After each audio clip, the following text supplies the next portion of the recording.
Chapter 17, Sloka 8.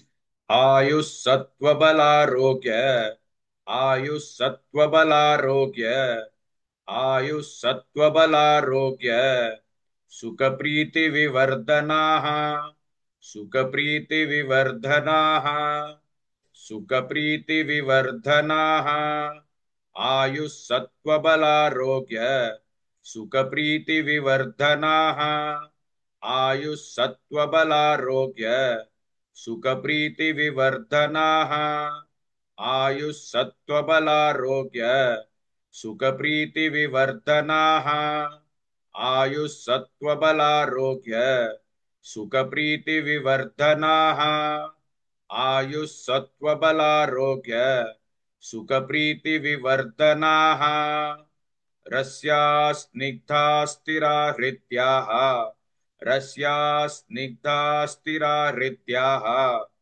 रस्या स्निग्धा स्थिरा हृद्याः आहारा सात्विकप्रियाः आहारा सात्विकप्रियाः आहारा सात्विकप्रियाः रस्या स्निग्धा स्थिरा हृद्याः आहारा सात्विकप्रियाः रस्या स्निग्धा स्थिरा हृद्याः आहारा सात्विकप्रियाः रस्या स्निग्धा स्थिरा हृद्याः आहारा सात्विकप्रियाः रस्या स्निग्धा स्थिरा हृद्याः आहारा सात्विकप्रियाः रस्या स्निग्धा स्थिरा हृद्याः आहारा सात्विकप्रियाः आयुस्सत्त्वबलारोग्य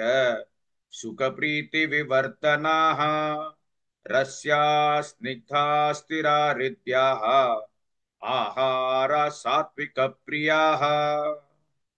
Please like and share this video because you could be instrumental in helping someone around the world recite the Srimad Bhagavad Gita, thereby helping them to have a life of unending opulence, victory and prosperity. This is mentioned in chapter 18, sloka 78. Yes, don't forget to buy my book, Leadership Can Be Child's Play. Namaste.